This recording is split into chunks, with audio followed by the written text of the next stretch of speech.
नमस्कार दोस्तों, बहुत बहुत स्वागत है एक बार फिर से आप सभी का आपके अपने YouTube चैनल पर। आज की बड़ी खबरें, दिन भर के मुख्य समाचार आप तक पहुंचाएंगे। जी हां दोस्तों, इस वीडियो में हर बड़ी खबर को शामिल किया गया है, जहां पर एक एक करके मुख्य समाचार जानेंगे। आप लोग वीडियो में साथ में बने रहिए।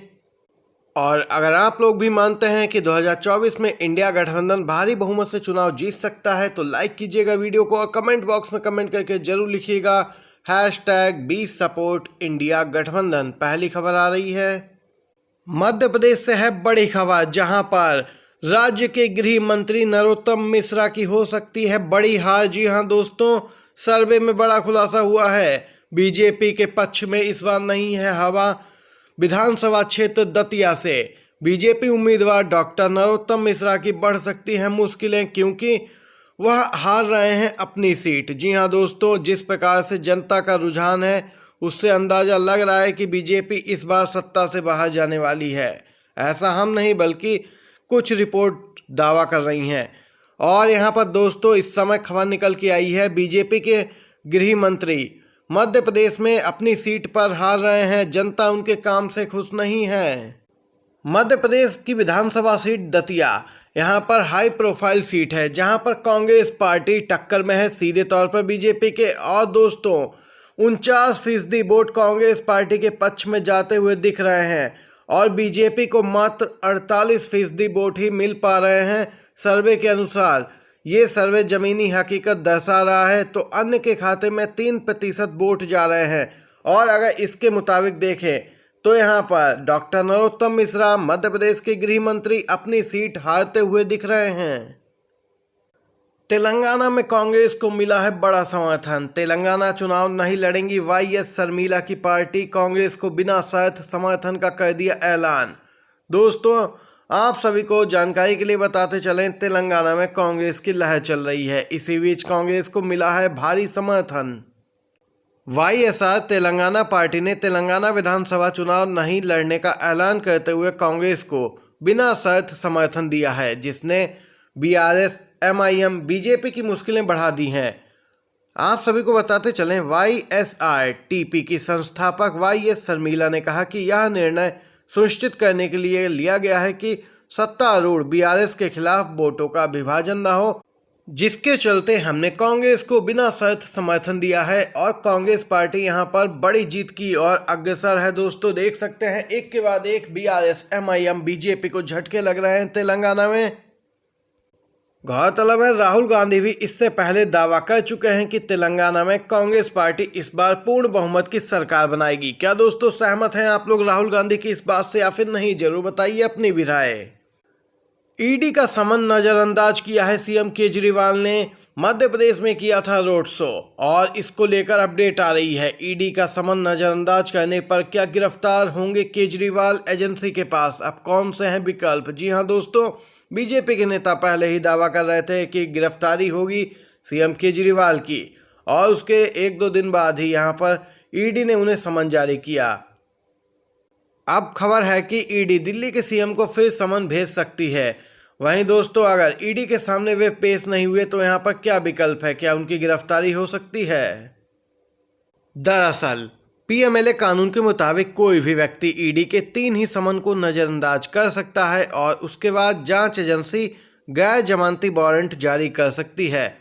उस स्थिति में सीएम केजरीवाल को अदालत के समक्ष उपस्थित होना होगा और यदि सीएम केजरीवाल इस गैर जमानती वारंट की अवहेलना करते हैं तो उन्हें गिरफ्तार किया जा सकता है और अदालत में पेश किया जा सकता है।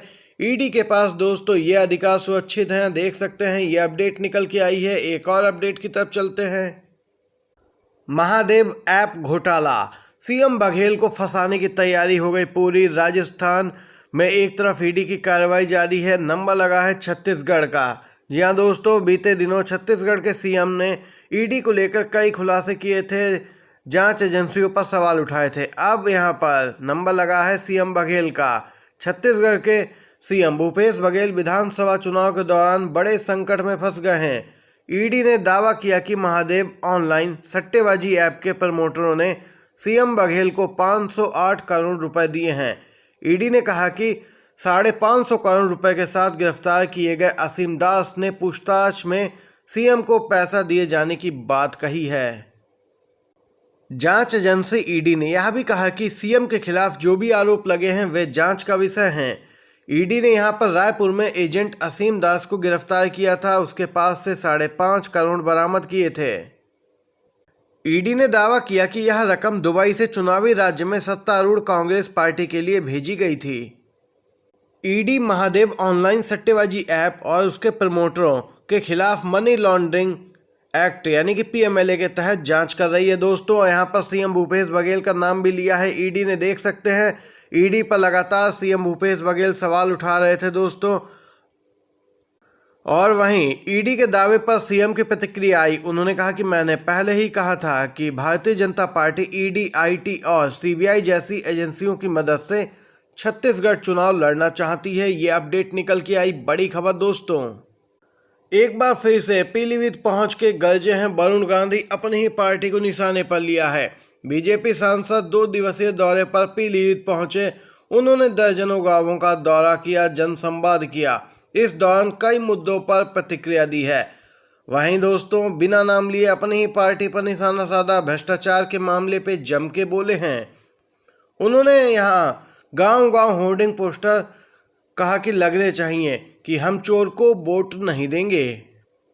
दोस्तों यहां पर वरुण गांधी लगातार पार्टी लाइन से हटके बयान दे रहे हैं और उन्होंने कहा कि पहले नारा था देश का नेता कैसा हो, गांधी जी, पंडित जी, सरदार पटेल, बाबा साहेब अंबेडकर जैसा हो। आज लोग नारा लगा रहे हैं देश का नेता कैसा हो, जिसके पास सबसे ज्यादा पैसा हो।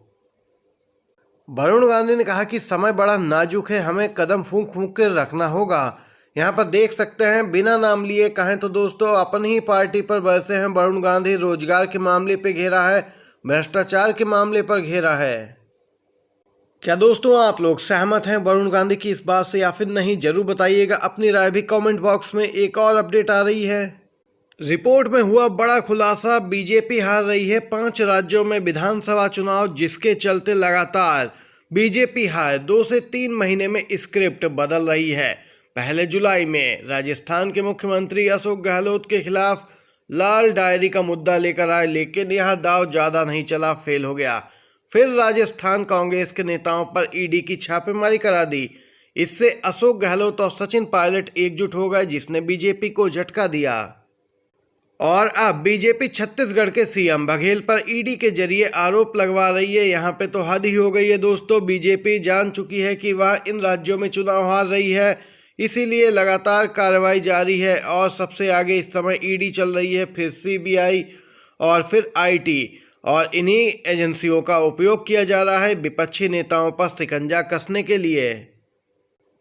देख सकते हैं रिपोर्ट के माध्यम से ये बड़ा खुलासा हुआ है। बीजेपी का कोई भी दांव यहाँ पर सटीक नहीं बैठ रहा है, इसीलिए बीजेपी डर रही है कि वह चुनाव हार रही है और ईडी जैसी एजेंसियों को आगे कर रही है। एक और अपडेट आ रही दोस्तों, दिल्ली शराब नीति मामला, हाई कोर्ट से गिरफ्तारी के याचिका खारिज होने के बाद आप नेता संजय सिंह ने किया है सुप्रीम कोर्ट का रुख। जी हाँ दोस्तों, संजय सिंह यहाँ पर जेल में बंद हैं और वहीं ईडी जांच कर रही है। उन्होंने याचिका दायर की थी हाई कोर्ट में, गिरफ्तारी को चुनौती दी थी, लेकिन हाई कोर्ट ने उनकी याचिका खारिज कर दी थी।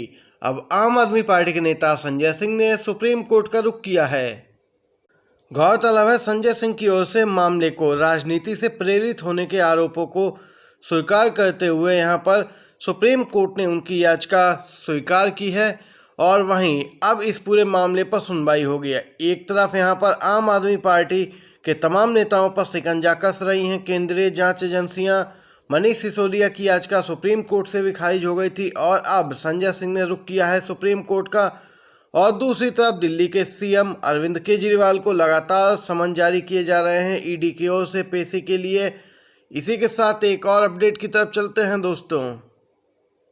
राजस्थान चुनाव को लेकर जमीन पर सरगर्मी तेज हो गई है। बीजेपी की तरफ से जोरदार प्रचार किया जा रहा है, तो वहीं पूर्व सीएम रही वसुंधरा राजे का एक के बाद एक बड़ा बयान सामने आ जाता है। और जो बीजेपी की पार्टी लाइन से हटकर वह बयान दे रही हैं, उसने बीजेपी की मुश्किलें बढ़ा दी हैं। उन्होंने इस बार ऐसा बयान दिया है कि बीजेपी की तो बोलती ही बंद कर दी है। जहां बीजेपी वसुंधरा राजे को लगातार नजरअंदाज कर रही थी और उनके अस्तित्व को चुनौती दी जा रही थी। और अब उसी पूरे मामले पर पूर्व सीएम बोली हैं, मैं तो रिटायर हो जाती लेकिन लोगों ने सामने से ताली बजा दी, इसीलिए मुझे चुनावी मैदान में उतरना पड़ा। गौरतलब है बीजेपी ने उनके कई कट्टर समर्थकों के टिकट काट दिए हैं, जिसके बाद यहां पर बगावत तेज हुई थी, काफ़ी घमासान भी मचा था। लेकिन बाद में बीजेपी नेतृत्व ने जैसे तैसे यहां पर मामले को संभाला, उनके कुछ समर्थकों को टिकट दिया गया, जिसके बाद यहां पर मामला संभल पाया था दोस्तों। उसी बीच सीएम रही वसुंधरा राजे का बड़ा बयान निकल के आया। ये आज की सभी बड़ी खबरें और मुख्य समाचार थे जो इस वीडियो के माध्यम से आप सभी ने जाने हैं। अगर वीडियो पसंद आया हो, अच्छा लगा हो तो लाइक कीजिएगा, शेयर कीजिएगा अपने सभी दोस्तों के साथ भी। आप सभी का बहुत बहुत धन्यवाद। जय हिंद, जय भारत। नमस्कार।